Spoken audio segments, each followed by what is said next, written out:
السلام علیکم دوستو رمضان کے مہینے میں ہم جیسے نوجوان کتنے جانے انجانے میں بہت ساری غلطیاں کر دیتے ہیں. اس کے بارے میں ہمارے مفتی سلمان اجہری صاحب نے بیان فرمایا ہے. آپ سنیے بیان کو اور کچھ سیکھ ملے. سنیے بیان تاکہ آگے ہم لوگ ایسی غلطی نہ کریں. تم پرہیزگار بن جاؤ. تو رب تبارک و تعالیٰ کا یہ حکم ہے. ہم تو مائل و کرم ہیں, کوئی سائل ہی نہیں.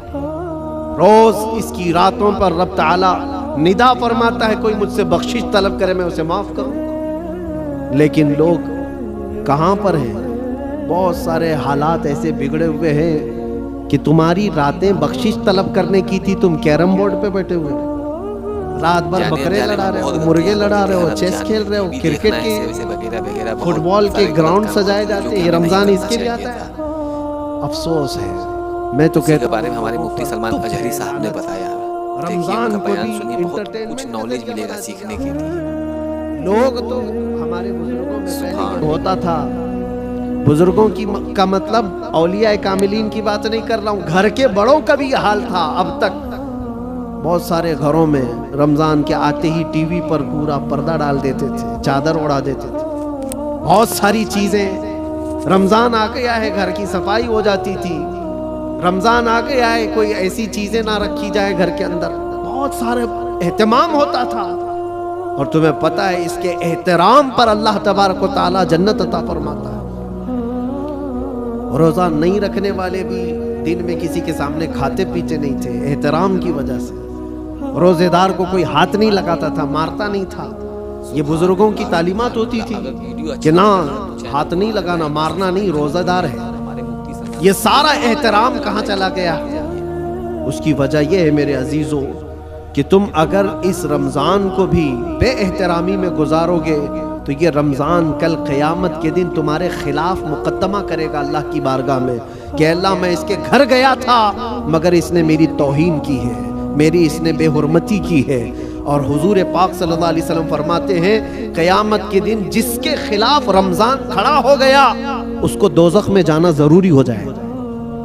رمضان اگر کسی کے خلاف کھڑا ہو گیا اپنے خلاف رمضان کو کھڑے ہونے نہ دو, اپنی حمایت میں کھڑے ہونے دو. کل رمضان آئے قیامت کے دن اور تمہاری سفارش کرے کہ مولا یہ میری راتوں کو جاگتا تھا, یہ میرے دن کو تلاوت قرآن کرتا تھا, روزے رکھتا تھا, غربا اور مساکین میں خیرات کرتا تھا. تمہاری نیکیوں کی گواہی خود رمضان دے گا. اور حضور نے یہ بھی فرمایا کہ جس کے حق میں قرآن اور رمضان سفارش کر دے اس کا جنت میں جانا واجب ہے.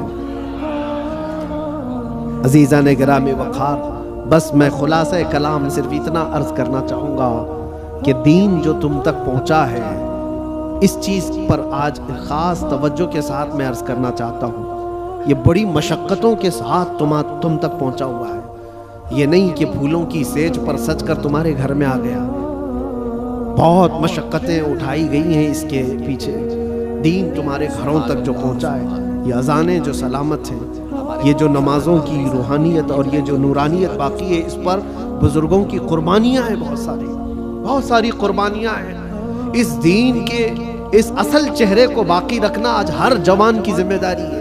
تم کیا سمجھتے ہو یہاں مائک پر بیٹھے ہوئے مولانا صاحب ان کی ذمہ داری ہے اسلام کی تبلیغ کرنا؟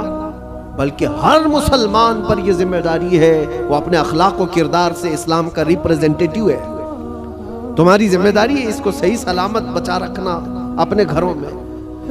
دوسرے کیا کیا کر رہے ہیں اس کی طرف ابھی چھوڑ دو, کیڑے ویسے ہی مر جائیں گے. موسم پر کیڑے آتے ہیں, ہوتا ہے نا, کوئی ایک موسم آتا ہے بارش سے پہلے بہت کیڑے دکھتے ہیں, کوئی علاج ہی نہیں ہوتا. کیا کیا جائے, ان کا علاج اتنا ہی ہوتا ہے موسم جائے تو ختم ہی ہوتے ہیں. ویسے ہی اسلام کے متعلق, قرآن کے متعلق, نبی پاک صلی اللہ علیہ وسلم کی ذات کے متعلق ہرزہ سرائی کرنے والے, دشمنی پیدا کرنے والے ہر زمانے میں آتے ہیں, لیکن ان کا ایک خاص موسم ہوتا ہے. اس کے بعد پھر اسلام اسی آب و تاب کے ساتھ چمکتا رہتا ہے. اسلام ویسے ہی چمکتا رہے گا.